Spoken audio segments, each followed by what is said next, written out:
think it's pretty stupid. I think it's short-sighted, but it's also just indicative of Trump. This is classic Trump. Like, what else are we expecting at this point?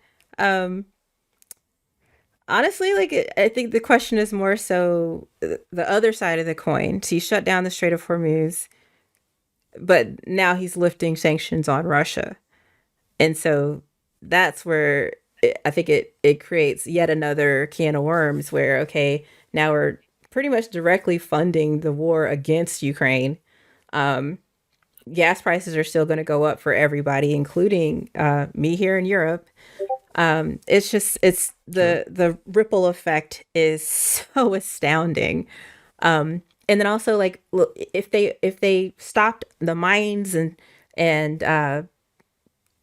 fix the situation in the Strait of Hormuz, stop messing with that island today, like, it's still the time it's going to take us to spin back up the Middle Eastern oil production system is just unfathomable at this point. So I just it's here we go, America. Fuck yeah, this is where we are. So again, True. I'm the doomer gloomer, but I don't really see any positives out of this whole situation. What about you? Um, I think that one video like flipped in my head and shit because 100% I would just nail this on Trump of how the fuck did they not secure that straight before starting military actions and stuff. Hmm. But it brought up an interesting point of there being like different timetables that you have to take into account of like the it's called the uprisings and oh my, but the people, it's called rioting and shit, Hmm. and then basically fuck. Trying to think. Because on one hand, there's a line that makes sense of like, okay, well, they had to start before they had everything in place. Because like, you can't be perfect in the real world and stuff. And Hmm. on the other hand, the reason why it took them so long to get all the shit there is because the aircraft carrier that was there was actually in Venezuela when we fucking took their goddamn leader. So yeah, shit is wild. Jesus, I didn't even put that together. Yeah, the Ford was in the fucking Caribbean like Wow. a month or two ago to kidnap the fucking president of Venezuela. So then again, it's on America. Trump. True. So stupid. Well, I mean, I feel like it's they're hand in hand at this point. I mean, we've already removed all separation of powers. We've already absolutely become an executive unitary. So True. if it's Pentagon, it is Trump, and if it's Trump, it's probably um, certainly, like you said, the last person in his ear. So I can't Mm, imagine they weren't saying, "Hey, now the time is ripe." But unfortunately, I don't think that person in his ear was the Pentagon. I think it was our true. dear friend BB. And so, yeah, there's yet another sort of angle on all this, but uh, Mm. it's all so retarded. Oh, It's regarded, my friends. I'm sorry, true, but true, true. But yeah, fucking.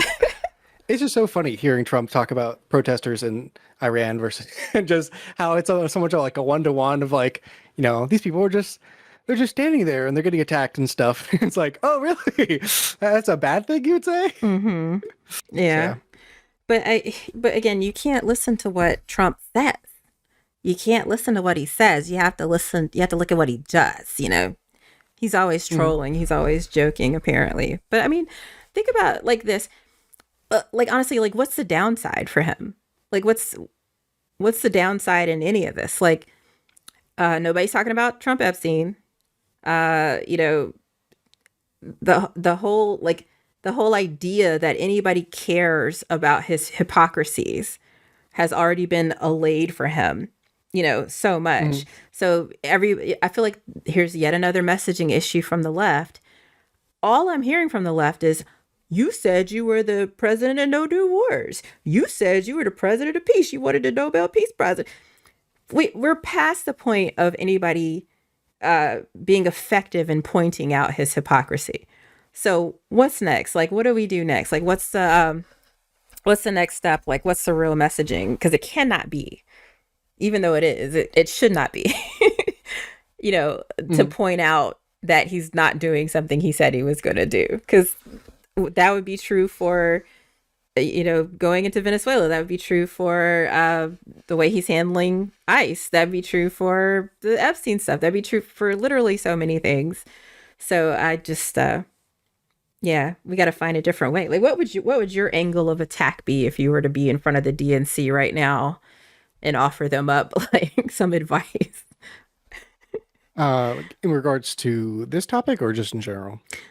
Just the fact that like our messaging right now seems to be just shouting into the wind about Trump's hypocritical statements, as opposed to what are we saying we're going to do, or what are we going to say, or what are we doing to challenge any of this? Okay. I'll give my take and then but in the meantime, if anyone has an opinion on this topic, Yeah, okay, come on please up. let me know. Okay. Come on Come up. on up. Um Overall, I think it's something I noticed a while ago, and it's the whole like top down versus bottom up like processing. I feel like either side does. So like Republicans, I feel like it's top down where it's like, okay, we support Republicans because they're better than Democrats, and then everything from that, it doesn't matter, okay? It's just like in their heads, whatever Republican is going to be better than any fucking Democrat because Republicans are religious, but they're not really religious with Trump. But fuck it, who cares? Oh my God, him holding the Bible. Sir, what's your favorite? What's your favorite Favorite line or some verse, shit? your favorite I Bible like them verse. all. Okay, they're all bangers. um, it's just fucking crazy. Um, Yes. where on the other side with Democrats and stuff, it feels very bottom up where you have to agree with all the underlying things. Like if you do not have the same stance as someone on um, trans issues, racial issues, minority issues, economical issues, like if you hold something slightly different, their support for you just crumbles like a kind of like a pyramid or something. Mm-hmm. So where I don't I don't know how to fix that. Because like on the same side, I feel like that's where we get our strength as being Democrats is that we don't take things for granted. We have to investigate and actually like process each take someone gives us and stuff, or each person, like Gavin Newsom or something. But then he will slightly be different from where people think you should stand with like trans rights or something, and then all the support for it's like you support someone like that who gets dog walked by Ben Shapiro and all this shit. But yeah, I don't. I mean, if I knew the answer to that question, okay, I'd be a lot richer, all right? I'd say that much. Well, I feel like that's maybe what our not job, but maybe as a political action server, like hopefully that's where we can start to direct the conversation. Like, okay, what's working, what isn't. Uh, what are some of the things that seem to be salient with our base? What are some things that can perhaps help solidify our base because it's so fractured? Um, and then where do we go from there? Like, I really appreciate we have a new media team lead director named Blair, and he's coming in hot. Like, he already has submitted some really great requests for content. So I literally Mm, just got done working on a piece that ties the sanctions to basically how it's going to be an uptick in money for Russia to fight against Ukraine. And so, if that's something that our base cares about, that could be the better connection to make as opposed to trying to connect the hypocrisies of Trump. But, mm. we'll see. We'll see. We'll see. Okay. I mean, Love Blair, he was actually one of the House leads, I think for, oh, what was it? North or South Carolina, I think. Hmm. Uh, so I actually rode up with him to Wisconsin for the Wisconsin event Mm. in 2024 and shit. So actually, we almost got ran off the road, but thanks to his quick reaction, Oh my we did God. not die. Oh no. Yeah. That's crazy. Um, but no, Love Blair, great guy. Hmm. Um, come on, someone, Yeah. Jack, Anybody have Uncle, any thoughts? I'll take the other side. I don't care. I'll fight you. Or I guess like if okay, Mav, There we go. come on up, sir. Yo, Hello, hello. So president or Pentagon? What do you think's What do you think? happening here?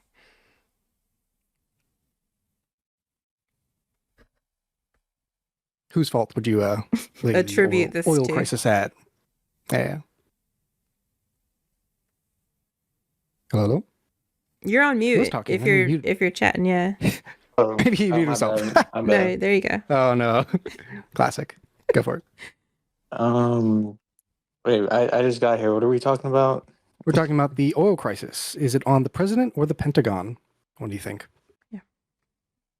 Well, the oil crisis is on Trump. Trump thought that he was going to have an easy, quick victory in Iran, and he was going to decapitate the regime.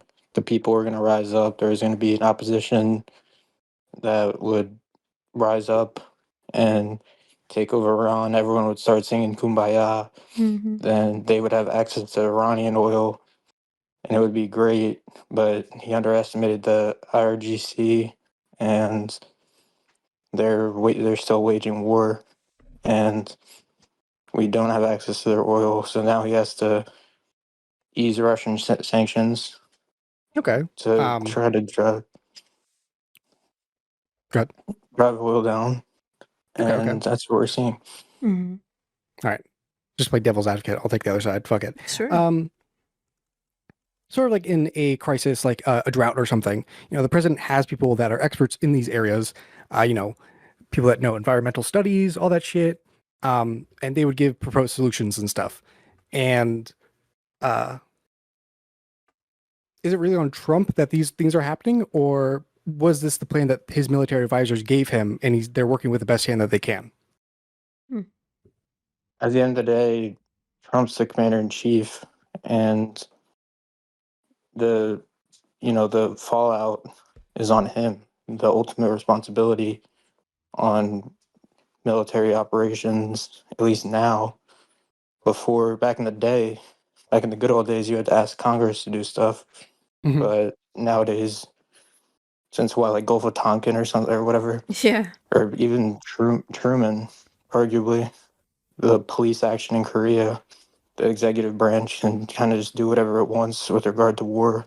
True. That is something I found out last week of apparently we haven't declared war since I think World War II or some shit. So Korean War, not a war. Yeah. Vietnam War, not a war. Right, War was right, police right. action.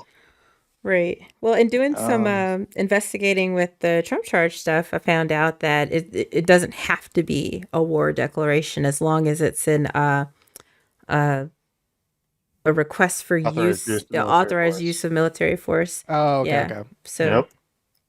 Ulysses, what do you got? yeah. Hello? yeah. Ulysses? Is that how you say your name? I was not saying it right. Yes, Ulysses. Oh yeah. Oh, sorry. You're From very soft spoken. from I think Wisconsin. Wisconsin. like I'm playing I'm playing Age of Empires 4. Okay. Usually people have their. I'll just tune you up like to. Yeah, tune me up, so I tune me can up. hear you. Okay. No worries. What's your take? Yeah, there you go. Sure. So, generally speaking, it's really hard because I would probably say that it is Trump's, but there has to be something with the Pentagon here.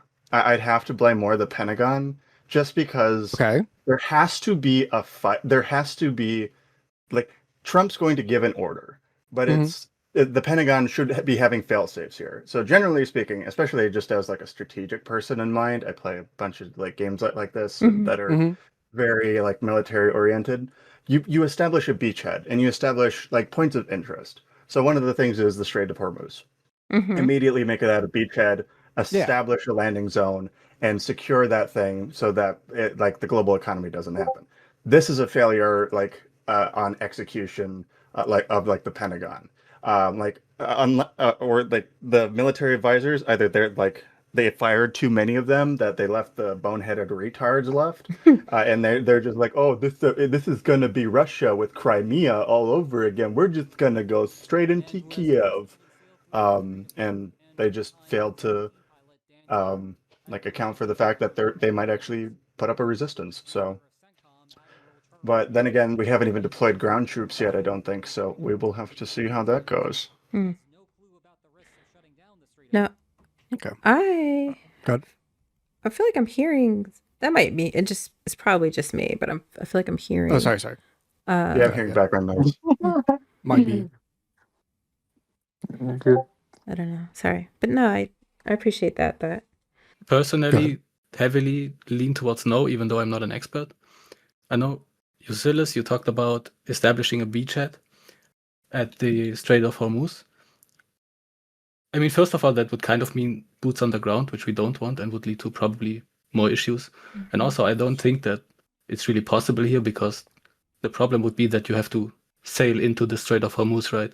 So that the same weakness that goes for all the other ships that stops them from going through would also make the US Navy ships very vulnerable, I think.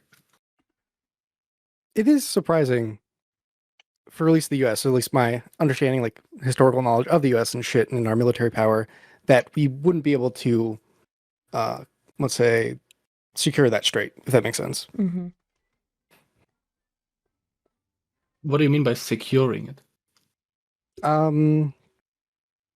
Making it so that there is no chance that, or blowing up any sort of Iranian landmine vessel in the vicinity. Securing like I mean, free if you travel. look at it on the map, there's a huge stretch of land where you can just stick together a drone for $10,000 and shoot them at ships. And I feel like there's not really anything we can do about it. True. I mean, yeah, there are some new innovations with like drones and shit. Trying to think. It's basically what the U.S. Navy is built for the past like 60 or so years. We've done a lot of, let's say, advancements in like integration with policing free trade and stuff. Whether that's like the Taiwan Strait between Taiwan and China and stuff. It's kind of our thing that we're known for. Policing. Yeah, I guess that's true. So do you believe that once the war started, there was anything that we could have not have the oil crisis? I definitely think so. That's where I brought in the one topic where I thought this got more interesting, is kind of this idea of the time crisis part of it, of the idea that a month or two ago with the uprisings and riots and stuff, people were kind of like blaming the US for not stepping in or doing anything. But then because basically our fucking aircraft carrier was in goddamn near the Caribbeans to support the extraction of the Venezuelan president. So then it took a month or two to get it to straight over there. But apparently it wasn't enough. So I think there's this like time crisis part of it to where we wanted to still support them, but obviously didn't have enough ships in the area to secure the strait. I mean, Does I that can make see it. sense? I think it's a really hard question to answer. I would still lean heavily towards no, just because Okay. I'm looking at it on it Yeah. on the map, and I think it's just too much land. You can't control two cheap drones that you can shoot at ships. True. But There's gotta I think be- it's I don't know. Yeah. Sure. Ulysses. Did you have Mind if another? Yeah, I'll pop Yeah. in because I got called out here. You did. Even though, yes, even You though dumbass. nice. You beachhead in the Middle East. Again, we just got out of Yes, of course. there. Go ahead. I'm not necessarily so.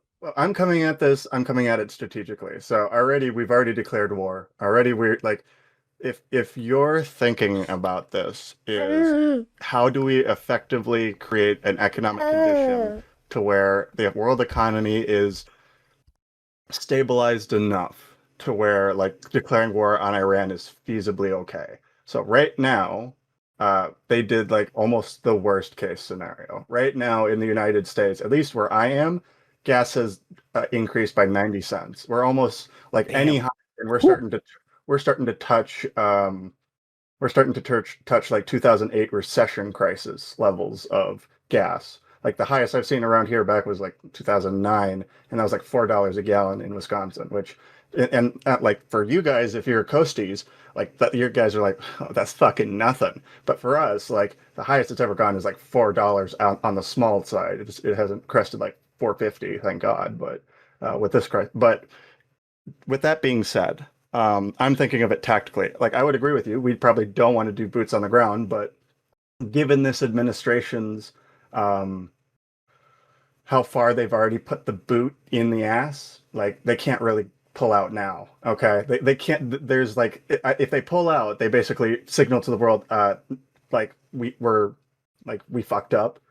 We've lost, and Iran gets a whole bunch of world credibility. They become known as basically Afghanistan 2.0. Like, yeah, we held off the United States of America. We're this badass country. So like, I would agree personally. I wouldn't start this war. We're all libs here. I would assume I wouldn't want to start this fucking war. But if you're doing this tactically, you have to establish that Strait of Hormuz, and like maybe like have boots on the ground, but you're also setting up like Patriot systems to intercept any missiles that are going towards like vessels to stop any destruction of world trade. Because that's something that I think of all the time is like, hey, if you're doing something strategically, you have to cover bases and you have to have backup plans for backup plans. You can't just like airstrike your way into success. Okay, which tracks your response? Let's say we could have been sure that if we do what you just suggested and established boots on the ground, established a beachhead, do you think that would be preferable to the situation that we have now? Would it be better? Would it be better than the economic pain of the oil crisis that we're having now? If we have boots on the ground and we have established air defenses that can take down missiles there, it would allow more vessels to then travel through. And I'd probably say yes, just because like there might be a war in that area, but if you can cut them off from the ocean and the straits, I feel like the world economy might take a bit of a hit, but not as much as we're seeing right now. I think for the world economy, you're probably right. But what about the US specifically? Because boots on the ground, you would need a lot of troops that cost a lot of money. I think these. I don't know history that well of the US, but weren't these mobilization efforts, the boots on the ground thing, wasn't that where the huge economical hits from these wars came from in the past? Well, this is where I pull out the Jon Stewart card, and it's a bit more complicated because if you're going to call back to Iraq, I don't necessarily know if we didn't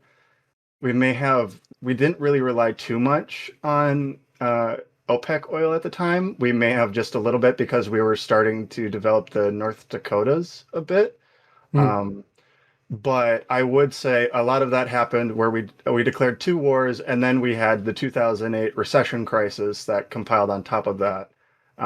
So I don't think he's particularly talking about that. More like think about like Tomahawk missiles, all the shit that costs like millions or billions of dollars to deploy and use. And then to have boots on the ground is now, okay, now you have soldiers there. You need to have a supply line to them. You need to ship supplies, guns, ammunition, water, blah, blah, blah.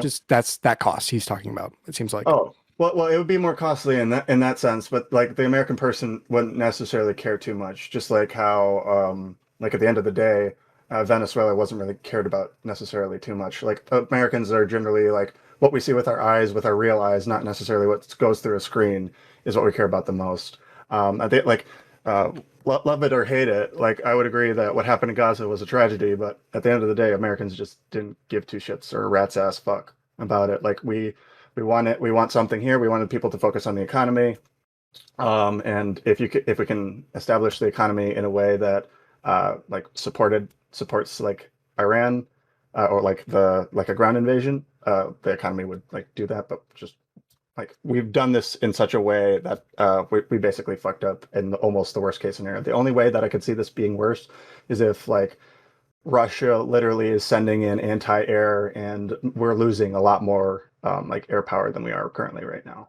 So okay. Yeah, I mean, I agree that it wasn't handled well. The whole execution was pretty bad. But I feel like this would be like an insanely huge naval invasion with many troops, many ships that are going through vulnerable straits, which are easily attackable by drones that are much cheaper than the interceptors. True. You would require to manufacture the consent to do it. I feel like even the monetary cost alone, I would assume right now is bigger than the economic cost of the oil crisis for the whole world. The political cost would be high. There would be a lot more people dead. But I guess we're just guessing numbers at that point, right? Mm-hmm. Yeah. But would you then, why then not pull through completely and do like a ground invasion of Iran fully if we're already there and already started a naval invasion? If you're asking me to speculate, because then it grants legitimacy that this is a forever war. Right now, the only the biggest thing about, at least to me, was like, especially as a kid growing up under the Iraq War. Thank God oh God, I'm already having PTSD just remembering it. But having the military on the ground grants more credence to the idea that this is going to be a forever war. Because once they see boots on the ground, it's like, okay, not only we're not just doing like airstrikes. This isn't like a specialty operation. This is Russia, Ukraine. We're invading a sovereign country, and not just like bombing it into smithereens. I'd agree with you that there's going to be this would require a lot of troops. There would be a lot of strategy involved here. I'd assume they'd advance some sort of like SEALs and ground team to create like scouting or beachhead, like micro beachheads that they can then like send people through. If you wanted to care about the drones, of course, maybe the Air Force targets the places in which those places launch. This is beyond my pay grade because I'm not like a military person. I'm more like strategically minded about like how I think these things through. But like at that point, like I don't know why they're doing it. Well, I'd assume the biggest reason is if once you send in troops, now you're going to have to justify every American dying versus like happenstancely Iran sending a bunch of drones out into the Middle East and possibly and killing at least 6. I don't know about the other 6 that had. What was it? Was the KC 139? The Go ahead. You can finish off though. Yeah, it was the gas refiller that. Oh yeah. I don't remember if it was like a midair collision or something, but It was a the midair only collision. Yeah. So the only thing, like those ones are like friendly fire, but they're gonna have to justify more if they do a ground invasion, which I think that's the only reason they're doing pussyfooting around this. All right, thank you two for coming up. I'll be moving you down to the audience. Thank you. Thanks for having me. Yeah. Thanks. All right. To jump off of Ulysses' point really quickly though, Go for it. I feel like the question is more so to what end? Okay, we put boots in the ground or we don't. We have a Navy involved or the planes or whatever, or we don't. For what? Like, we've already gotten rid of most of their leadership. What leadership has been gotten rid of has already pretty much effectively been replaced. They no longer have nuclear capabilities if we're to believe Trump's reports from his first strike. Like, what are we doing? Like, what are we trying to achieve? Like, they don't even have their story straight on what the purpose of this is. You know, it's a regime change. It's not. It's not a regime change, or it's, to try to capture their oil capabilities, maybe. But then that's, I don't even see how that's possible. Like it's so what are like to what for what? Like, what are we trying to achieve if we do go there? I get you. Sorry, Right. she's This last section, a mess. we're gonna unlock Dark Phoenix. Okay. I now fully believe in this, and I actually understand all of this. Okay, so I'll give my little spiel, and then people can come up to debate it. Actually, this is a grand strategy plan. Okay, we knocked out Venezuela. Their oil, they were had ties to China and stuff, and which they were sending millions and billions of barrels of oil to China. Now we've hit Iran. And now the strait actually locking down actually good. Okay, we can kind of say it's off of our hands. It's Iran who's doing it, not us, and that oil's not going to China. And now because we unlocked sanctions against Russia, who was also sending oil to China, now they're currently also can't get any oil. So if China wanted to invade Taiwan right now, they actually couldn't because 3 of their largest suppliers of oil has currently been cut off in the past 3 months. Go Trump. Woo. That's our biggest threat in China, not these other people. Go for it. Okay, so maybe I don't get your point, but from what the limited knowledge I picked up on the issue is that I think China has even more stockpile than the entire IEA, which already released part of its stockpile or reassured that they would release more to ease the costs, which, of course, in a chaotic situation might be problematic. So, when I really want to hate Trump, but at the same time, I want to try to understand, because one thing Sophie mentioned is what is the goal? Of course, an easy out is to say that Trump wants to hide from the Epstein thing. Trump wants to signal something. Trump is courted by Bibi's stuff, or just has a tantrum and wants to push on Iran for some reason. But I think when I thought back about what happened during the first Trump, first Trump presidency, what was your response to my take? Was that they China has like very large oil supply and stuff? Reserve? Yeah, I guess, yeah. Let's if we cover the first point, that would be I think the China having the biggest or a bigger supply is probably kind of against what you mean. Or could you maybe rephrase it again? Yeah, I would say currently right now, I think it's projected that China will try to do something with Taiwan, at least in like 2027 or like 2028. So if we cut off now, that's a whole year that if they had that their reserves will be drained, so that they won't have that to fuel their war machines in 2027. Okay, so we. Okay, Are you eating your mic? What is going on right now? I'm being trolled. I am not. This fucker is eating his goddamn mic. Please take No, your Rand. face away from it. Rand, it literally goes like you're like so loud, and then you'll like, I guess you'll pull back, and then it's like so soft. Like, I don't know if you could, like, people on YouTube could probably see me, but I'm literally like adjusting your specific volume. Okay, Rand, just you don't have to be. keep it Pick a good distance. Yeah, we'll figure it out from there. But go ahead. Sorry. Okay, I will try.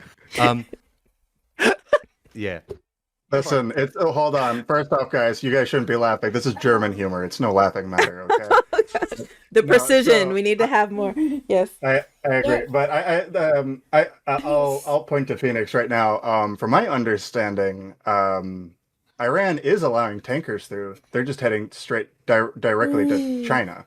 So, I mean, if they're being tactical about this, and the reason why they're not, from my understanding, is that they don't want to catch shade from China.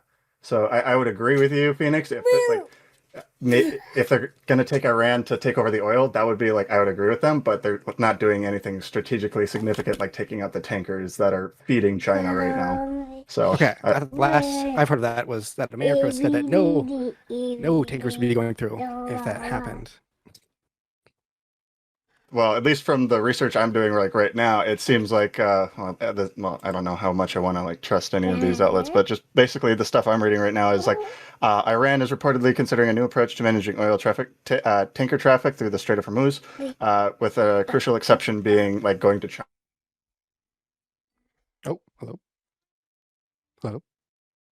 Oh, Ulysses, you just froze, hon. To just just freeze yourself. The Mossad got him. Never mind. Yeah. Back to you, Rand. China got him. Yeah.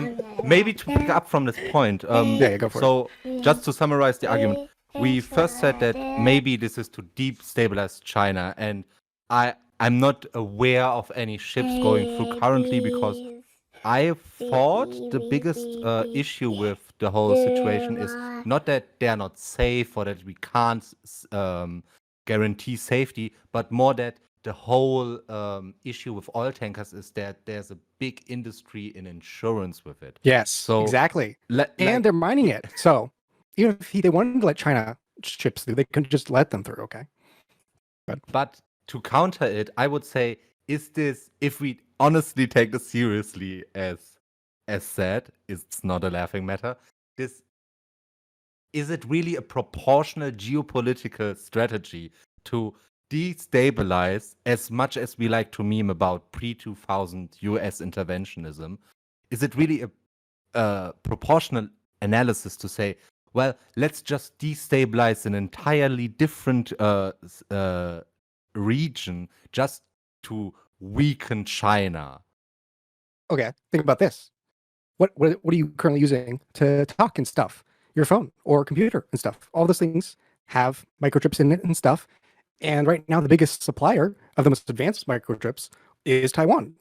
And if China goes and invades, that both cuts off the supply and basically to everything we do in our life, our fucking refrigerators, our goddamn everything, my goddamn weight machine that I used to see how much I weigh has an app that I have to then sign up through. Okay, everything is fucking crazy and requires microchips.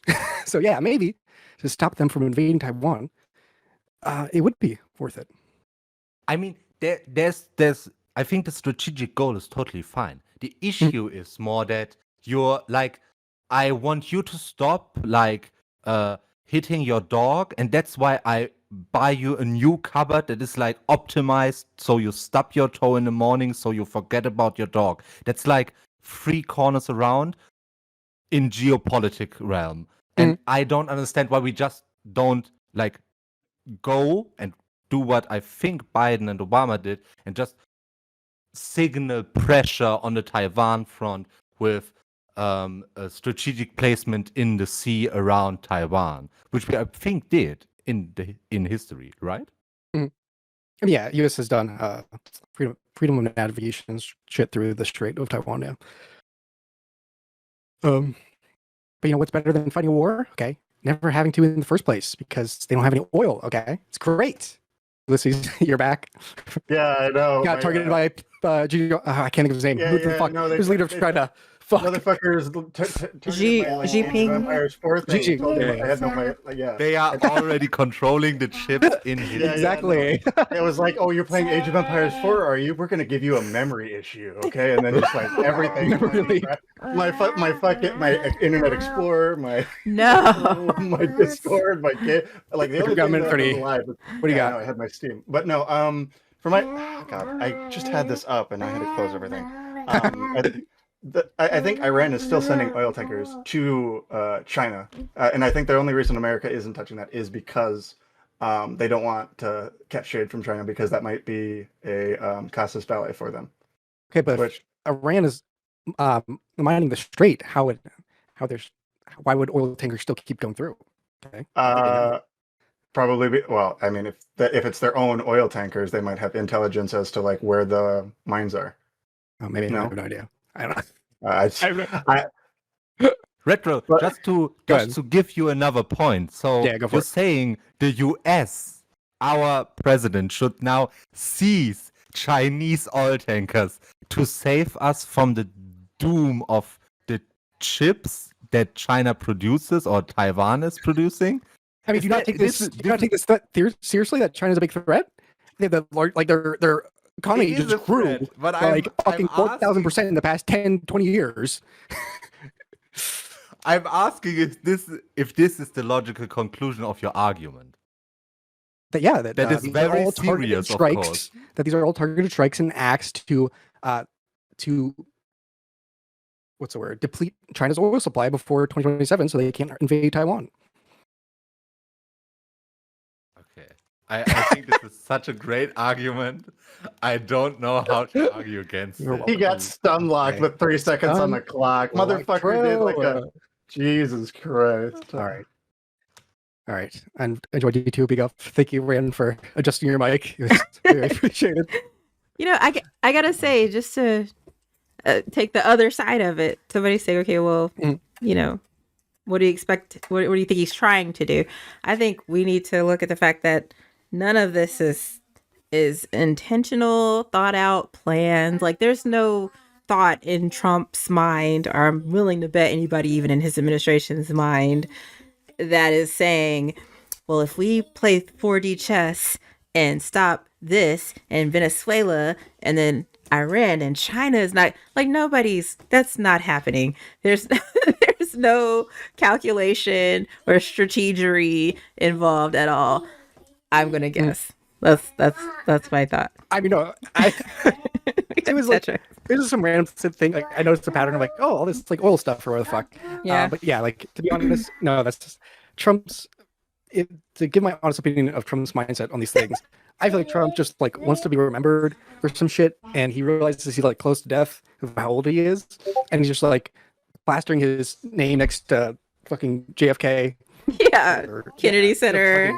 Yeah, Kennedy Center, the Trump and Kennedy Center, and like he wants to be like in the history books, and so he's just starting all these fucking wars and like, oh, these things will get me in the history books. So I mean, that's my personal opinion on the matter, but yeah, I gotta go Dark Phoenix there for a second to get the conversation going. Our second topic, I do not know if Tetrax, I don't know if you were here for this. Our second topic though is going to be mind wipe. Okay, imagine the Watergate scandal happened today. What would happen? So. It didn't happen in our timeline, or it didn't happen completely. All those ideas, everything that came out of that didn't happen. Okay, it happens right now in this America. What would happen? Oh, I wanted to make a point on the topic before about that. No, Tetrax. Or fine. Oh, I'll give you 2 minutes. Go for it. And if anyone has an opinion on this topic, raise your hand. First of all, because you mentioned it, I think the US-Russia oil sanctions, they never stopped oil from flowing from Russia to China. They always did that. It was just to the US, basically. And also, I think that the point doesn't really make sense because Taiwan is a lot closer to China than it is to the US. Taiwan's only line of defense is the US. So if you spike the oil price, who is going to need more oil to get there to fight? It's going to be the US, who has a much bigger strategic oil reserve, China or the US. It's China. So they already have enough oil to make a move on Taiwan. But currently, with the current oil price, the US might not have enough oil to defend Taiwan. All right, so if you spike the oil price now, it's going to be bad for the Taiwan thing. Okay, that's your minute. I'm going to take a minute. Okay. Well, guess what? U.S. is actually a net producer of oil. We can actually export oil. So if you really wanted to, we could just keep it for ourselves. So we don't need reserves when you just produce enough oil. I don't know. Thank you. Does anyone have anything for this topic? Imagine the Watergate. Yeah, say it again. Today. What do you think, Sophie? Oh gosh. Well, how hasn't it happened? How was Signalgate not like Watergate? How is him publicly announcing that he wants his DOJ to go after, judges and news agencies and whoever the fuck else? Like, how is that not Watergate-esque? Let's look at what Watergate was. Correct me if I'm wrong, but it was basically the fact that Nixon recorded so much shit. He recorded like everything in order to try to like get something on people and to have influence. And when it first came out, it wasn't even that like Watergate wasn't because they were trying to like find this information. Like, wasn't it that it just so happened that they were trying to go into the Watergate hotel to recover some files and recordings, and somebody happened to see through the window that there were lights on or something, and so they called the police, and that's how it was discovered that they were in the Watergate. That's where Watergate came from. They were in the Watergate hotel trying to get this information, and so that's what uncovered the fact that Nixon was recording all these people and had all this back end information on folks.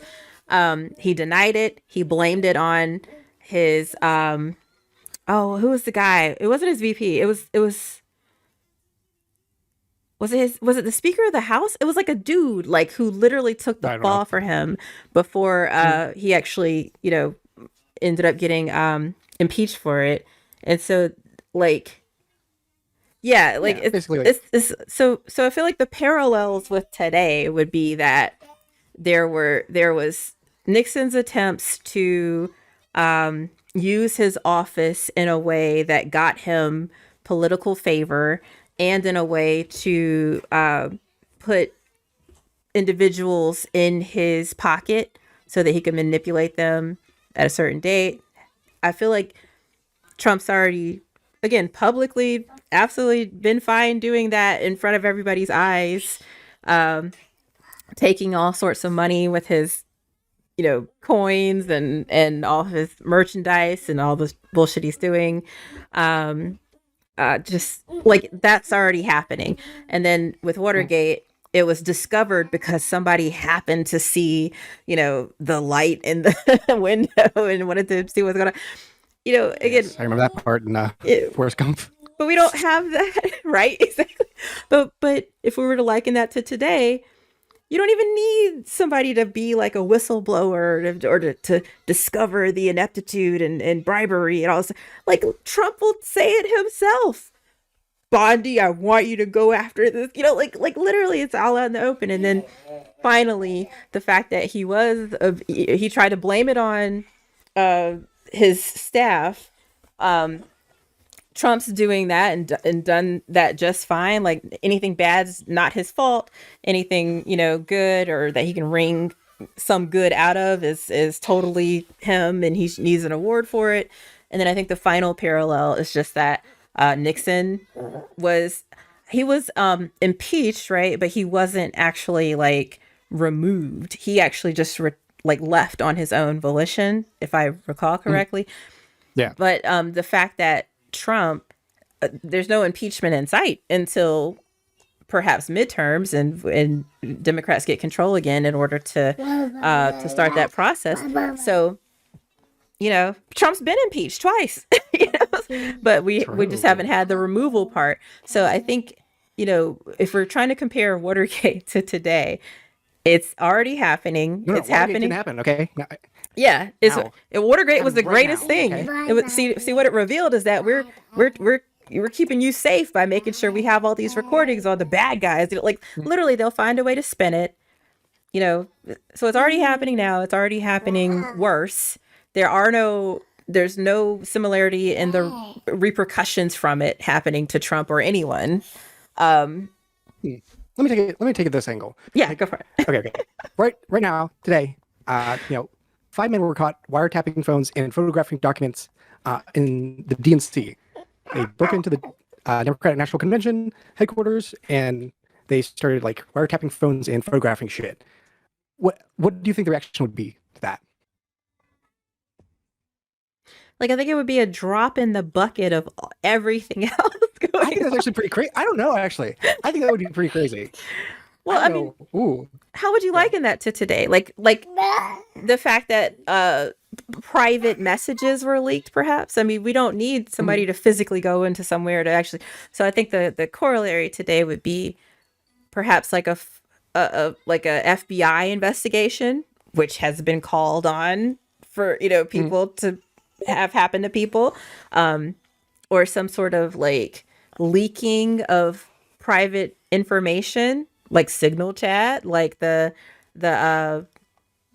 Turning Point boys and all those folks with their stuff. So I feel like even if we were to say, okay, one entity on one side going to the other side to steal their information or whatever, like I feel like that's happened in so many different ways. It's happened with Trump or people on the right trying to actually, no, go ahead. Yeah. It's kind of scary to think about because the main part of this is like the investigation was investigated by the FBI and shit, but then was like apparently hampered or sabotaged by the White House. At this point, like I don't even know if Watergate would happen, where it's like I think the FBI is already like like when Trump went through and basically like weeded out everyone that was a part of the like January 6th investigations and stuff, and like basically purely tested the FBI. I don't even know if we would have Watergate. Like if this thing did happen, I think the FBI would just be in like Trump's pocket of they wouldn't even like investigate it or like would even help to cover it up or some shit. Yeah. No. Any thoughts? I mean, well, that like you were saying, what Watergate was his people trying to find information that they could use, to put people in their pocket or whatever the case is, or to have influence, political influence. But is that not what he's doing? I'm guessing it's like no, go ahead. I'm guessing it's like the break into the DNC. They're photographing and like wiretapping their phones and stuff. I think it was in the hopes or like related to their how they would run their like election or some shit. Yeah, but I feel like that's like how is that not him having his FBI and his DOJ dig into Letitia James and dig into now the freaking judge had to block him from going after the Jerome Powell. You know, Oh my he's God, Jerome Powell, yeah. yeah, but he's like weaponizing his administrations to do that, to go to the other side and dig through their life and dig through their shit and try to find something. He did that with oh gosh, the guy who fucked Hillary. What's his name? Wait, what? The guy who like Mr. Clinton, I think that's the person who fucked Clinton. no, the dude who like Comey? Comey, yes. Comey. Oh my God. All I this can't stuff. rename. Thank you, Ulysses. Thank you, Darko. Yes, Comey. He's tried to comb through Comey's life. So I mean, he's doing that. He's operationalizing his his agencies to find their documents and go through their trash, and so like who else would have found Letitia James's second house mortgage application that had one line different than what like how could that have happened if that's not what Trump is doing? Yeah. So that's all. I think it's a wonderful and apt thought experiment. Like if Watergate were to happen today, again, I think that it's sadly kind of, again, I think it is happening. I think as we can see, like every Watergate-esque situation that happens just does, it's just a drop in the, again, it's just a drop in the bucket. All right. But what do you guys think? Come on up and tell me your thoughts. Because again, I'm always going to be I'll move on. Yeah, to the next topic. the doom and gloom. Yeah, I'm back, motherfuckers. Okay, He's back. let's just let's do okay. As a quasi lover of history and just based on the snippets at the time, Roger Ailes, the founder of Fox News, I think wasn't he a staffer under Nixon, or he was related? I think there was some tie there, yeah.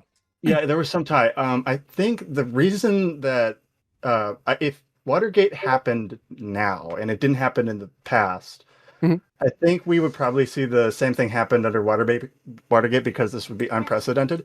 Because from my understanding, Roger Ailes, the only reason that guy ever created Fox News, one of his primordial things that he wanted to do was he wanted to make sure that if Watergate ever happened again, there was a propaganda arm that could dumb it down. So the entire reason why, and this would be if this isn't true, unironically, this is an unintended consequence that's literally happened. The reason why we don't care about Trump doing all this shit is literally Fox News just doesn't give a fuck. Right. And because Fox News doesn't give a fuck or doesn't want to cover it in a favorable light, people are just being brainwashed in such a way that they're just not.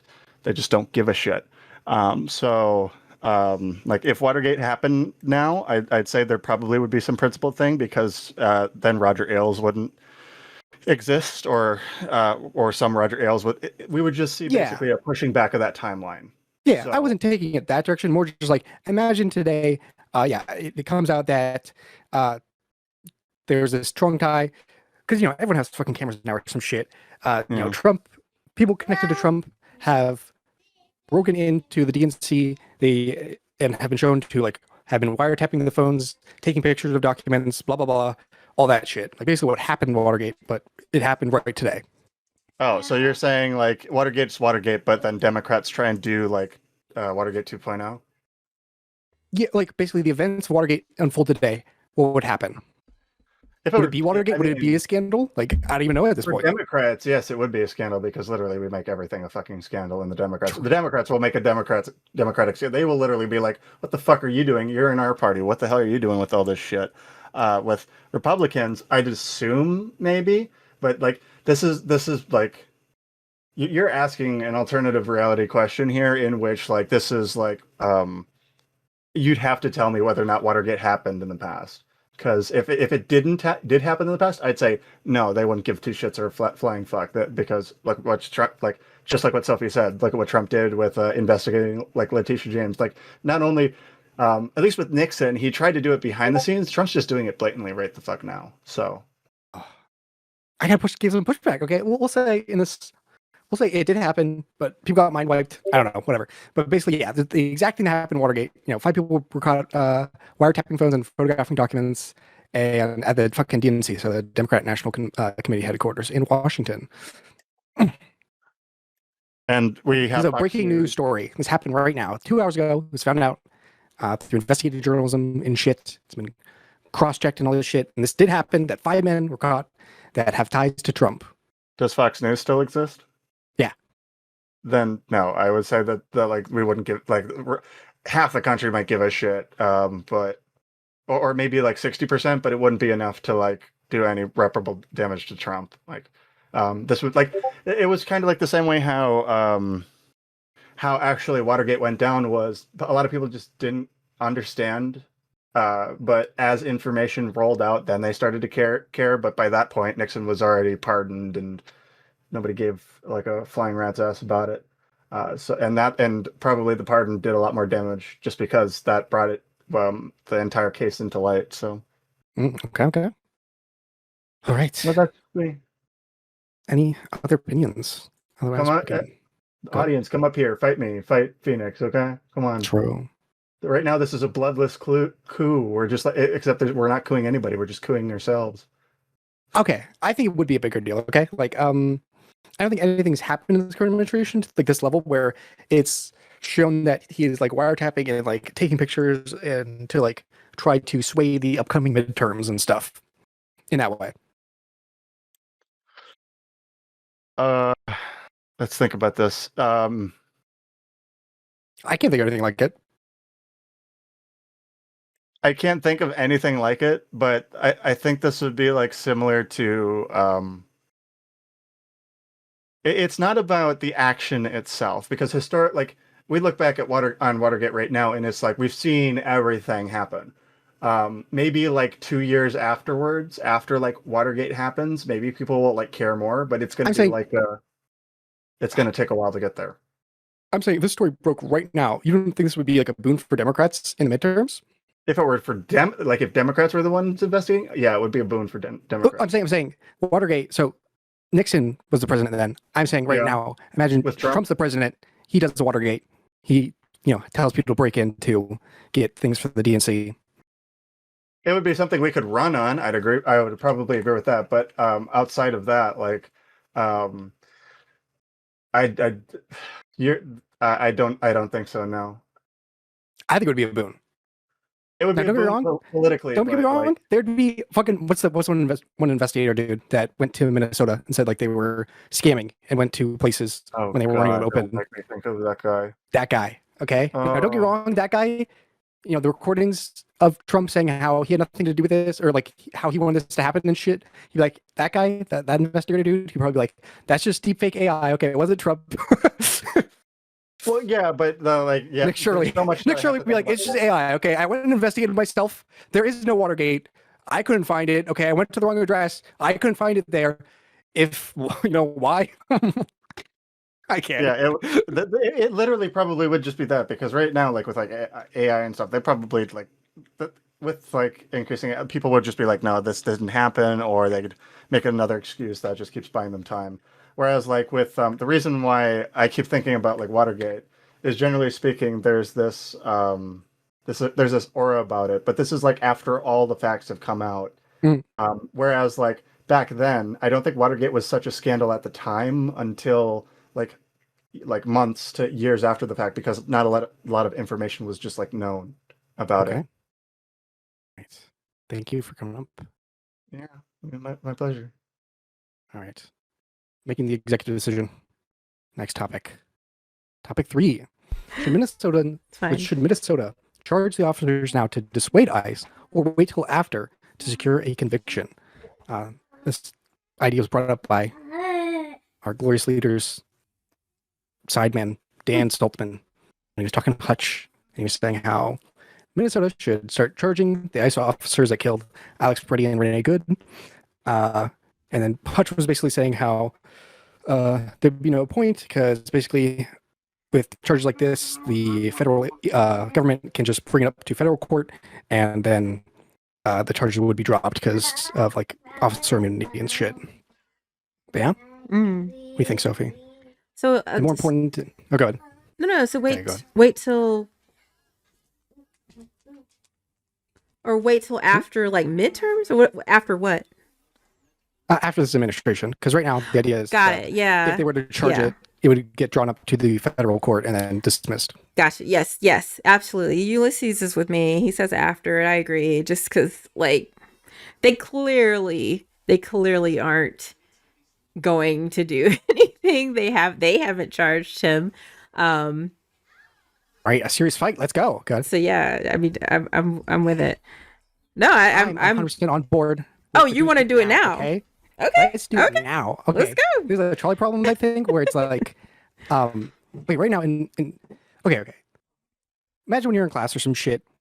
We're gonna say, is this back in time? Because when like teachers can still like abuse kids or whatever the fuck, you know, and some kid starts speaking out too much and he gets like whacked over the side of the head. Like, do you think you're not gonna quiet down a bit? Well, yeah. The idea that like monkey see, monkey do. Like, if you see someone else get punished for something or like their life hamstringed over some shit, then you're less likely to do it. Well, I guess Right now, you're assuming. right now, yeah, I see. No, wait. Right now, I see. ICE officers just saw that one of their agents just shot a man like a dog while he was unarmed, while he was surrounded by 5 other ICE officers, and got to walk away free, and nothing happened. Well.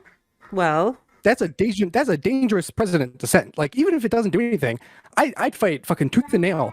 I'd appeal the federal court's appeal to take it to the federal court and shit. I would fight this tooth and nail because this is such a dangerous fucking precedent to set that, you know, ICE officers can shoot U.S. citizens while they were unarmed on the fucking ground and nothing happens. Well, okay. There's 2 things with this. I think first, we're kind of assuming that Good. the punishment, if you will, you're saying punishment, you're kind of assuming that will be a dissuading factor from ICE continuing to act recklessly. Whereas I feel like that wouldn't really be as impactful given the fact that if it were to go through the courts right now, it most likely, like you said, even if it got a conviction, the second it gets into a federal court, or depending on, you know, who Trump put in for the state even, it could just really be thrown out. And then if anything, you're now saying not only can you shoot someone and get away with it, but you will absolutely be exonerated. You won't ever have to worry about being, you know, facing double jeopardy and having this come back on you again. So like, I feel like the issue could be that, you know, if we try and we fail, when there's a high likelihood that we will fail, it's not like we can retry them once the new administration comes in. So I think that if we take their cues that they immediately went in, and first of all, they didn't allow either of them to receive medical attention, despite there being there was a doctor on hand for good. There was like, I think they were like right near like firemen or people who could have helped Preddy in that situation. They blocked both of them from receiving medical attention immediately. And then they think about how long it took for the guy who shot Good's phone information to come out. They were all wearing body cams. So there's this whole thing now. They're pushing for ICE to have body cams. They were wearing body cams. Have we seen any of this footage? Yeah. Right. So like, we haven't seen any of this footage. So the fact that there has been obstruction at every single step of the way already, like, again, they have not received federal charges. They were not even removed from duty. I think a couple of them were just moved to a different location. So there's been no punishments at all for any of them. Yeah, so that's what I'm saying. That's the dangerous precedent that we're setting. That That's like, I don't feel. How does this not embolden ICE officers to just say like, well, if he got away with that, then the fucking you can get away with anything. Like at this point, this is what it feels like to me. But that's what it is. To respond to what you said, a little bit. Go ahead. Fuck. For me, it's like, how do Democrats not know, like, or see to push where like the other side's weak? For me, the Renee Good or Alex Preddy, no, especially the Alex Preddy part, the NRA came out and said, hey, it's not okay to like shoot unarmed civilians or after they get disarmed.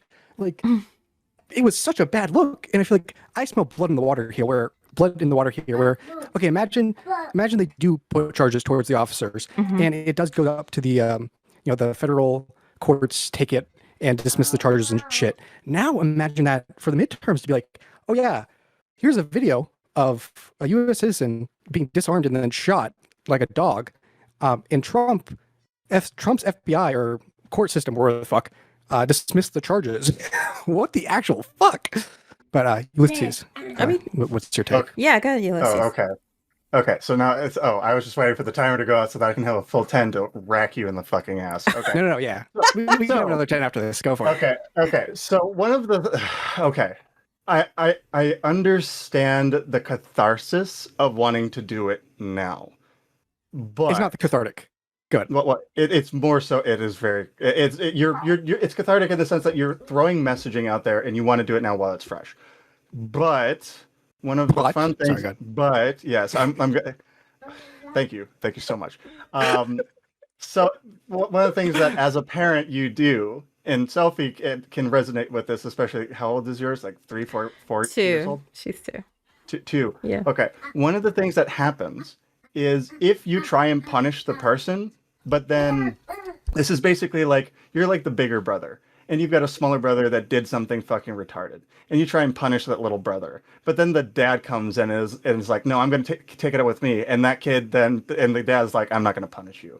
And it's like, okay, now that instills an even harder resenting thing. It's basically like if your kid cries for like 10 minutes and then you're like, I can't take it anymore, and you just walk over there and like grab them and then like they soothe or whatever, that teaches that will teach the kid, okay, all it takes is fucking time, and then it's going to take longer and longer to break the habit. So I think while I would agree with you that it would be good to do it now under a competent administration, like basically what you're doing is like, we're going to get fucked in the ass. And like, it's going to teach people like, hey, this just ain't going to fucking work. Because then they're just going to be like, I'm going to go out, I'm going to attack motherfuckers. And it just doesn't matter because the presidency just runs this. And they would even do this beyond the Trump administration. Or they'll just wait for another Republican to come in and they'll be like, oh, Republicans, they didn't punish us before. Why fucking now? Okay. Can I ask you a question before you? Let me let you finish. But ask one question. Yeah, go. Yeah, ask your. No, because you were responding. I can hold it. You got it. I'll stay in the analogy. Okay. Imagine your kid, I don't know, kills the fucking dog or something, and you just do nothing. What precedent are you setting there? That nothing happens. That there's no punishment. That there's no even attempt to try to hold them for any kind of punishment or any kind of consequences of their actions. You'd punish them later. Well, 3 years? 3 years later? Well, yeah, you probably would versus like right now. Like, okay, what do we learn about punishment? It needs to be timely. Like, when the action happens, you have to do something to counteract it. If your kid does something bad and then 3 days later you punish them for it, they're not going to be able to in their brains. They're not going to be able to tie those two events together. What did we do with Jan 6? We had to wait for us to then take over on the 20th, and then we had to shove things. Then we had to do investigations, and then we had to like how well that went for us, but at the same time, okay, we got punishments.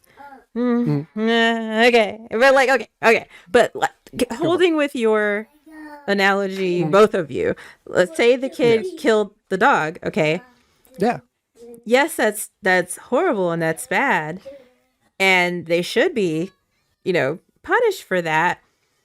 At the same time, it's exactly what Ulysses was saying. Like if your dad is Dexter's dad and he's like, I'm happy he killed the dog. I wish he'd kill more dogs, then what? Okay, wait, no. How is that going to help make this analogy work. poor kid? I can make this analogy work. Okay. All right. You have a kid, all right? Mm-hmm. And they kill the dog. Mm-hmm. And you also are in a very bad, we'll say, Like split relationship. marriage. Yeah. A split marriage or some shit. Okay. And if you try to punch the kid's just going to go to their other parent's house and escape all punishment or some shit. Okay. But now imagine this. Imagine this now when you talk to your friends or anyone connected to you, or even the courts where you're trying to get more, let's say, what's it called when you get more like control over the kid or some shit? Like custody. More custody. Yeah, custody and stuff. Imagine now you go to the judge and you say, "Hey, judge, okay, my kid killed a dog, or killed a dog, and I try to punish them, and instead my partner on the other side basically covered for them, and they face no punishment." I think a judge would be like, "Okay, that's not good. The kid needs to face some kind of punishment for that, and will probably grant you more guardianship over your child." I hear you, but I feel like what you're saying is what we're saying. We're just saying that custody hearing is really the only time that punishment it could possibly be actually effectively given to that child. So we're saying let's wait for the custody hearing when we can have a competent judge, No, you're waiting for be in the situation 3 years later where your ex like ODs on heroin or some shit. So now you have full custody, and then you can actually give a punishment for the kid for the dog that they murdered 3 years ago. Yeah, well, I mean, the kid's not a dog. Yeah, when a dog does something and they bite you, they have that lost memory. But people, human beings, whether they go to jail at age 15 or age 25, like they're still getting that punishment. Okay, but let me ask you the question I was thinking, and maybe this will help us to kind of figure some shit out. So, okay, if the officer who killed Renee Good were arrested and did have some sort of public punishment or backlash, do you think that Alex Preddy would be alive today? Was that to me or Ulysses? To you. Yeah. I mean, I think why those riots were happening in the first place was because, it was like, I think a lot of people were just outraged by the fact that an ICE agent just gunned down a 32-year-old white mom that had fucking plushies in the sidecar, and now the administration is calling her a terrorist 2 minutes after it happened, and there's been no investigation. If after that, instead, the guy was arrested and then charged, I think a lot of those riots that happened were like 10,000 people in Wisconsin. Wait, Minnesota? Sorry, Minnesota. Yeah. I don't think... Ulysses is like, I'm from Wisconsin. I was like, I'm in Eau Claire, motherfucker. I haven't heard anything like this. Are you talking about Kyle Rittenhouse right now? It might be. No. But I hear you. I guess like the thing is though, like they weren't the first. Like I feel like what you're almost saying again, I think it feeds into our point. You're saying that because of the fact that Alex Preddy was out there in a situation where people were responding to Renee Good. Renee Good wasn't the fucking first. So I'm almost like, the fact that Keith Porter was shot by an ICE agent. He was off duty. But he was shot by an ICE agent. And we heard Nathan from that, nobody gave a shit about that. Like, if we had, what you're saying is that if we had some sort of a punishment or response for him, then Renee Good would have never been shot. But I feel like, we're seeing both sides of that coin in the sense that there was a public outcry to what happened from Renee Good. Whether the officer was shot or not, what you're saying is that you're saying that the punishment would have prevented an additional death. But I feel like what Ulysses and I are kind of saying is that the punishment wouldn't do more to galvanize our party or the left.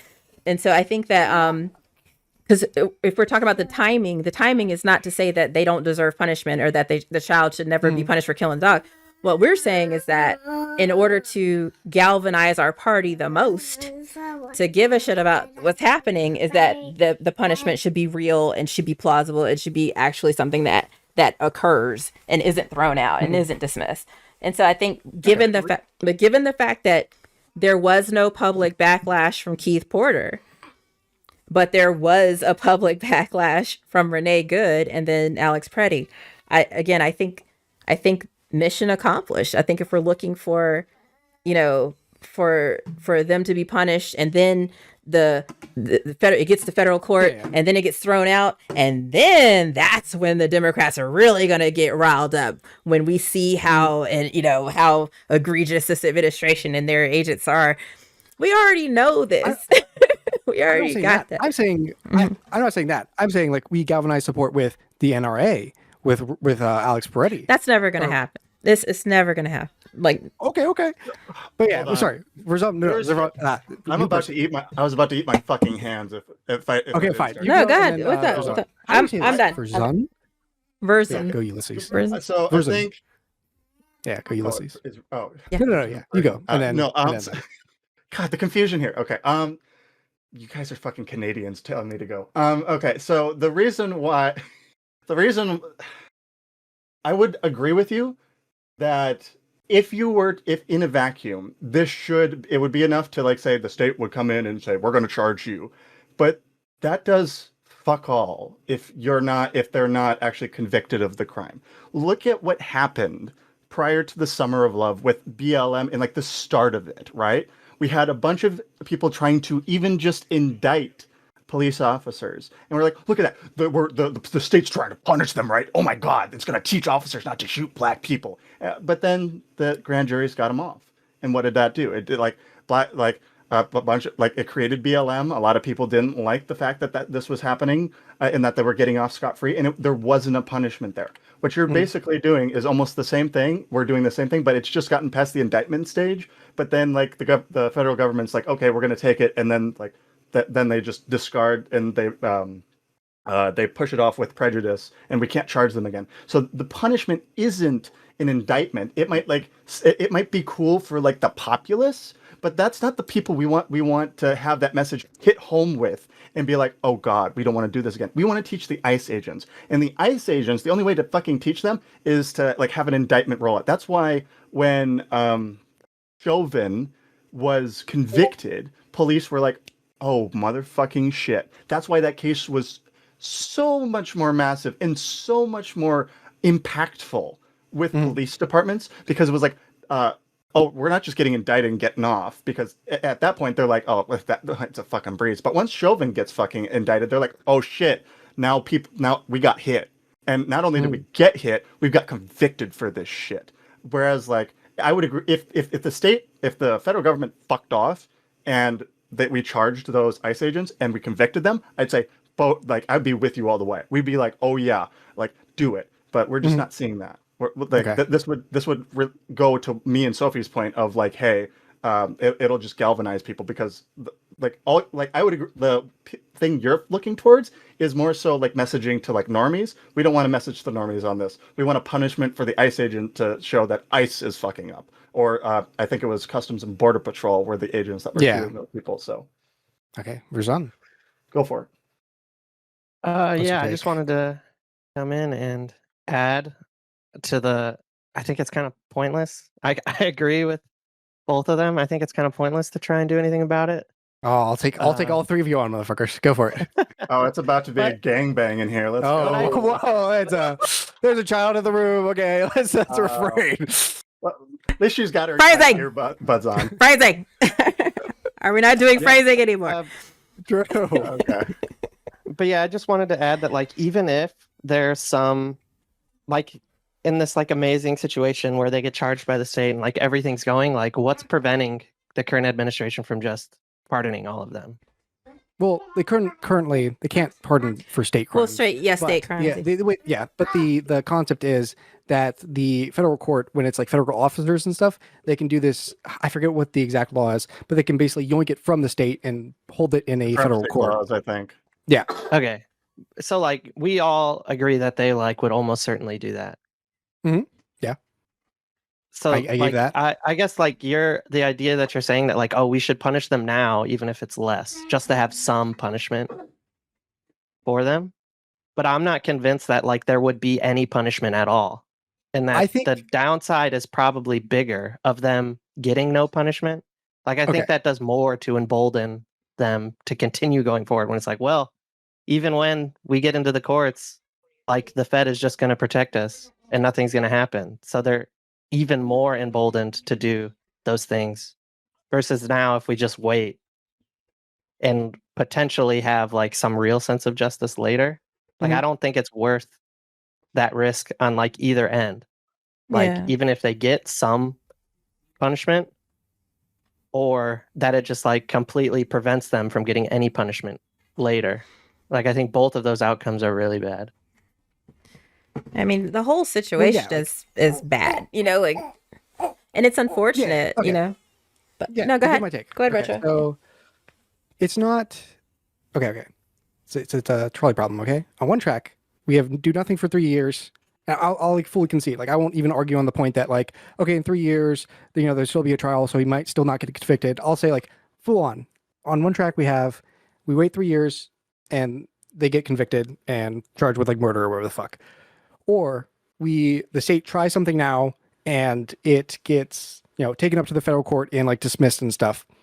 But on this side, it's like the state will fight on every level of it, trying to get these people charged. So it's like they're trying to appeal to like the Supreme Court, whatever the fuck, like doing everything in their power. What I see there is that it would be like a chilling effect. Okay. I think that path is better because right now, I think, and no one's addressing this. What is the precedents that we're setting that these ICE agents, that someone can just get shot, kill a U.S. citizen, and nothing happens? That's the precedent. I think that's what they want. I think the precedent. I think the precedent is that we try to do something, nothing happens, and they get off scot-free. I think that precedent is worse. I mean, also like really, like their names getting blasted. They're like the state trying to do everything in their power. Like, do you not think if you were that federal agent and the state is doing everything they can to try to like get you on these charges, that you wouldn't be a little scared? I mean, I think the people would be scared, but I think like right now, the court of public opinion is like very squarely against them. That's who I want to scare. I want to scare the officers that are doing these things to give a chilling effect so that they calm down on their actions they're taking. I think the fact that they just watch one of their friends murder someone and then just get away with nothing happening is a very dangerous thing to just happen. Just like I think just like black holing some of their time, like that doesn't actually scare them, right? It scares them for like a few months or a year, and then it goes up to the federal level and it gets dismissed, and oh well, I guess they were scared for a year or whatever. But even at that point, like if the Fed is communicating clearly enough and messaging that like we're gonna just take it and dismiss it, then they're not even scared for that whole time, right? They're in there already assuming that nothing's gonna happen. Mm-hmm. We're talking about a difference between temporary impact versus long run impact. So like the idea is I would take long run impact, but it might take 3 years. And that's okay for me because I don't want like 3 months of like ICE doing like this is basically like saying I'm going to take out the splinter versus I'm going to treat your long-term form cancer. Mm-hmm. Like it might take 3 years of me to like beat off the fucking cancer. But if you take out the splinter, it's going to be like, oh yeah, I can patch that up. It's quick, it's painless. But then the splinter enters me like 3 months later because you didn't like facilitate like putting on gloves or shit. Whereas like I would rather take the cancer part because at the very least it wouldn't create a counter messaging operation of like to the ICE agents where they're like, oh, I'm scared for 3 months, and then it's like the federal government gives them the counter message of, oh, well, like you might be scared for 3 months, but at the end of the day, we'll get your back. Republicans got your fucking back. Okay. Whereas like when it happens now, to address that analogy, this would be different though. Okay, if you had a 90-year-old or some shit, do you really care about curing the cancer? Depends on the stage. No, like at some point, like it's not even worth it to try to like do treatment because like their quality of life, their length of life, it's not going to improve much. I don't think ICE is going to be like this for the next administration. I don't think okay. This is with caveat. I really hope that we win the next fucking presidential election. Right. Like I don't think ICE is going to be like this for after the next 3 years. Like when the next administration comes in, I think it's going to be clamped down way the fuck on. You know, like I think you keep saying that's 3 why years. I'm advocating for the short term, like the splinter No, treatment. and no. stuff, You because keep right now we're dealing with next 3 years. you keep saying 3 years. I don't think it's going to be that long. I think honestly, after midterms, and we at least get some, congressional power back. I don't think we have to wait till we get a new president or even a new administration. And forgive me, because that was the prompt, a new administration. I think we could pursue this. Basically, if we can get to midterms and see some real power shifting in Congress at that point. We're changing ICE. I feel like all the legal battles that are already fucking Trump gave them a war chest, and even if we cut off funding for ICE, they don't give a fuck. They got goddamn $580 billion or some shit, more than the largest 12. I would agree. I would agree with you, Selfie, if and only if the Democrats were able to have a veto-proof majority to remove the supremacy clause.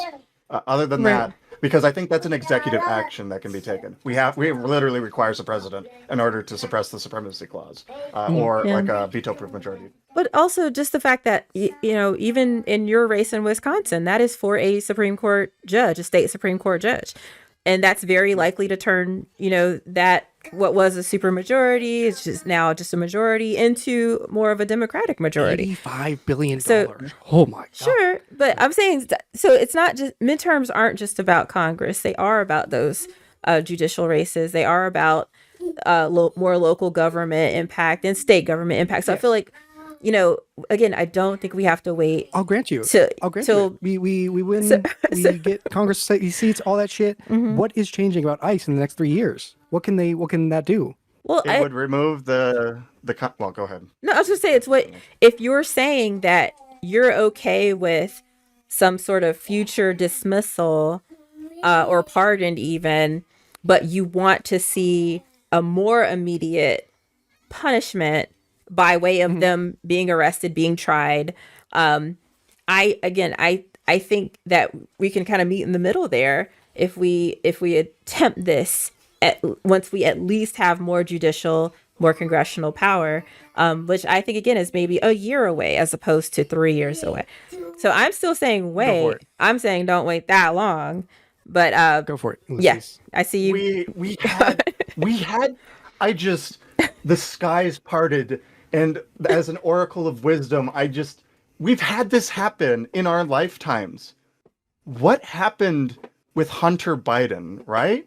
He was charged. I'm not tracking. Go for it. He was charged, convicted, and then he was pardoned and what happened with Republicans? They went ape shit.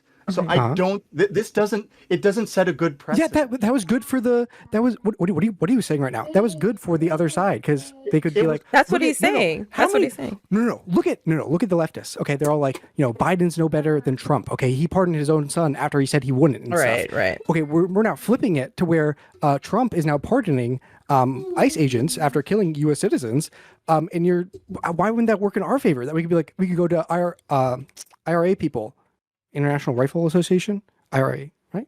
NRA, yeah. National Rifles Association. Not the Irish Republic. That's someone else. Sorry, that's someone else. The Irish Republican Army of Ireland. We can go to the NRA. We could go to the NRA and be like, hey, look, Trump, this dude was held down, had his gun taken from him, and then shot. And then Trump just pardoned them. I feel like that would work in our favor. But right now, Ran, you came up to speak. Yeah, first of all, is my sound now better, or I'm still killing people? You're good. You're good. So we can't fix that. This will be the last 10 minutes, but yeah, go for it. Okay, yeah. So the idea is that Are you on my side or on the other side? You won't believe it, but I am. Oh my god, buddy, let's go. I'm Go for it. creating synthesis now. Let's as you go. learned. Because first of all, I may misunderstand your system as Eurobro, but the thing that I understood about the supremacy clause immunity is that you can't just blankly apply it willy-nilly. It has to be like an ICE agent has to be in the service offices and position, and it shouldn't be grossly negligent outside of the realm of what Yeah. he does. So This is grossly I don't negligent. think, Go ahead. yeah, and I think that's what in counter to what Ulysses said. And the other thing is, I think we should do both approaches, and I think what Minnesota is currently doing is the right approach. Meaning, we are doing a broad advisement of good faith lawfare, as we should. We're going. I think it's the ABP or something act. They are attacking the general ICE operations in the area and trying to go through the courts with that. And I think that can, as Sophie said, keep the heat on until we have a blocking vote in the Senate or Congress after midterms, or maybe even longer. I think it would be great if we could do it now, but probably we will do this a disservice to the people that are hurt by this. And I don't think it's in good faith against the crime that has been committed to use this now to just show what everyone already knows, which is that the current administration isn't to be trusted.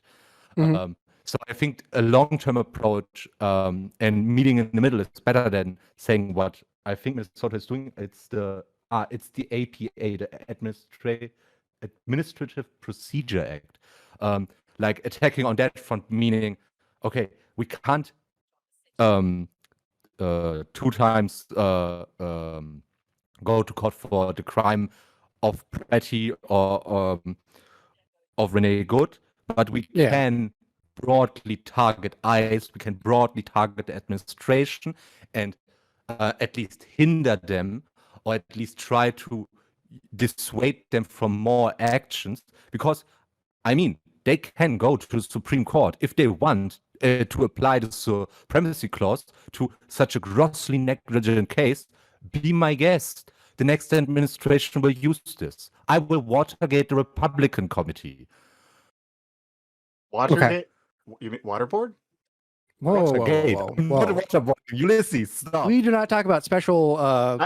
What's it called? Oh, What are you'll they called? Watergate them. Oh, okay. I was like, wait, hold on. All right, I'm gonna go through each one of you. Okay. Yes, or let's try. How would you say this? Okay, I'm gonna go through each person and ask this question. After OJ was found not guilty, did you think he was guilty? Ulysses, what did you think? He more likely than not was guilty. Yeah. Okay. Sophie. Hell no. No, OJ was like, no, I'm kidding. Honestly, it's because I'm black. I'm contractually obligated to tell you that no, OJ was not guilty. Okay. Verzon. Yeah, he was probably guilty. Ram. I have no idea about the case. But... Oh my god, you don't know OJ? Oh god. It's a great He's case. probably not American, man. Like I said, he sounds German or Nordic at the very least, so he probably doesn't know the case. Based. Basically, popular trial. That's fine. Well, the point there was to show, like, even if someone's like found not guilty and stuff, I think people still, it's still the public consciousness or some shit. It was like, this is fucked. I don't know how the fuck this dude. But honestly, after watching the case, the police did some fucked up shit. But that was all just to say, like, even if someone's found innocent, it doesn't necessarily mean that the public support and stuff wouldn't change and shit. Which I feel like in this instance, if they were just like acquitted or whatever the fuck, people would probably like see this as a great injustice of like of law, basically.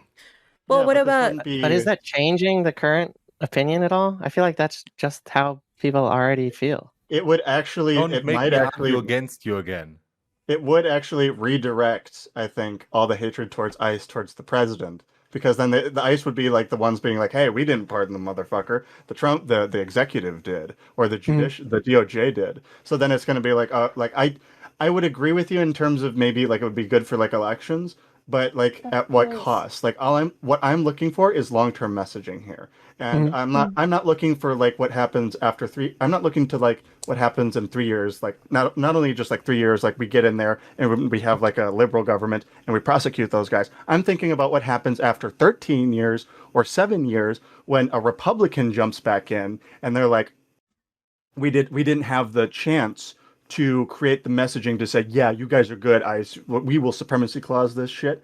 I'm looking way down the line here. If you're doing that, you're thinking very short term. I would agree with you on like if I was very short term oriented, but like as a strategically minded person, I'm thinking long game. How do I get to this long game, and how do we not just do something now? How do we make the message reverberate into the community that we want it to affect? I don't want the populace just to look at this. I want say all you want. I want the criminal, like with OJ, if this were comparable, I would want the criminals that ever like beat and murder their fucking wives to think about this again when OJ, like, or even like a rich and powerful person, like beats their wife and kills them. That, hey, oh shit, like my fancy fucking lawyers won't get me fucking off. Whereas like now, like maybe like rich people are like, oh, as long as I have a fancy and that's how, unironically, a lot of people do think nowadays. Is like, I have a fancy lawyer, he'll get me off. As long as I pay him enough fucking money and they're really good at their fucking job, they'll just get me off scot-free. And that, even though I agree with you with like people think about OJ, it's the criminals that I think about. Let me give a better corollary, because I hear what you're trying to say, and I hear what you're getting at as far as the court of public opinion. Okay, all that. But better case to look at, I think, would be Trayvon Martin. George Zimmerman shot and killed a little boy, and the court of public opinion was very much against him for that. I think this was the kind of unofficial start of the whole BLM movement. If you think about just the implications that this had, George Zimmerman was tried, convicted, but no, he was not convicted. He was not guilty of killing a little boy. And so then what you're saying is that if we voluntarily go through that process with these ICE agents or with these, Border Patrol agents, and we knowingly that, there's a good chance that they're going to get off, like, how could that look like if we were to look at what happened with Trayvon Martin's killer? Did black crime from police officers or white people or other gun owners, did that stop or abate at all? I'd venture to say no. And also, like, the thing is, when we got to George Floyd and his killer was convicted, I even if I'm sure the rate of cop on black or white on black crime has stayed the same, I feel like it just feels like we've been able to move forward a bit. We've been able to move past it a little bit better because that guy, justice was served in that instance. Okay. So just to liken it to now, I think if we're gonna wait, George Zimmerman, that was pretty immediate. He got off. Maybe I didn't give myself a strong enough case to like stand on and stuff.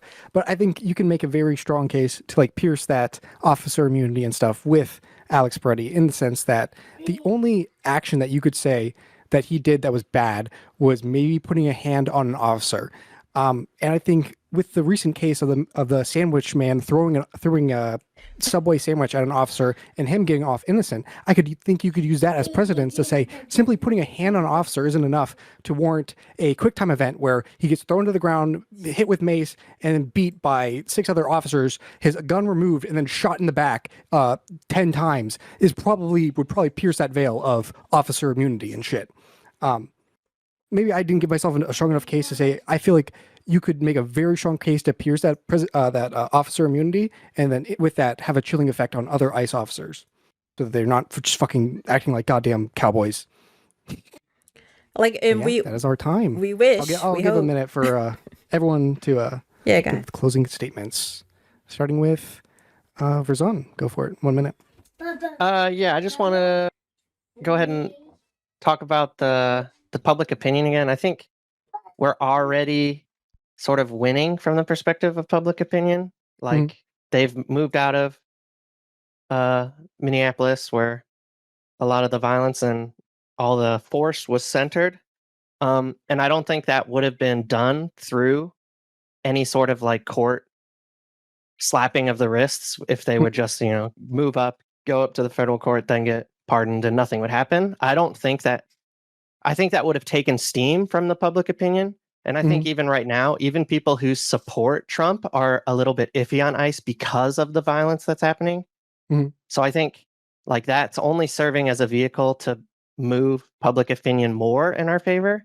And I think that bringing it into the courts is only going to destroy that momentum. And I don't think it has the public effect that you are proposing that it might.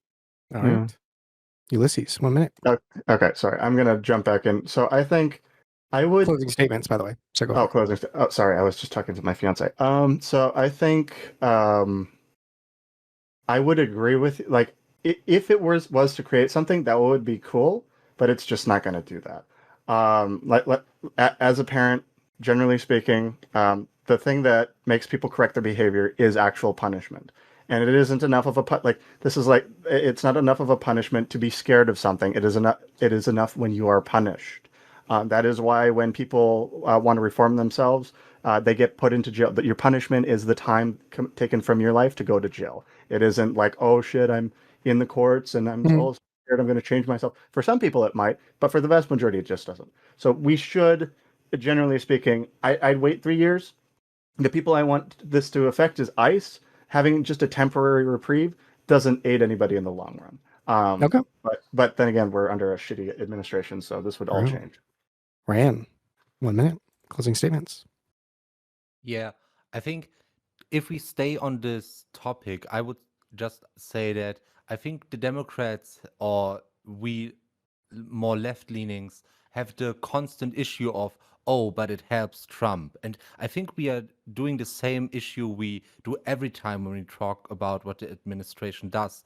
And it's a topic that often comes up in German politics, that no matter what we do, the right can use it. No matter what we do, we are on an uphill battle. And if we always frame all conversations like this, then, well, yeah, we should always wait. We should always wait for a better day to come for this. Exactly. And I think if we always fight on that uphill battle, we may just never get the justice that Ulysses actually wants, or pictures, or the other side in general. And Thank you. And I don't know what effect it has on China. True.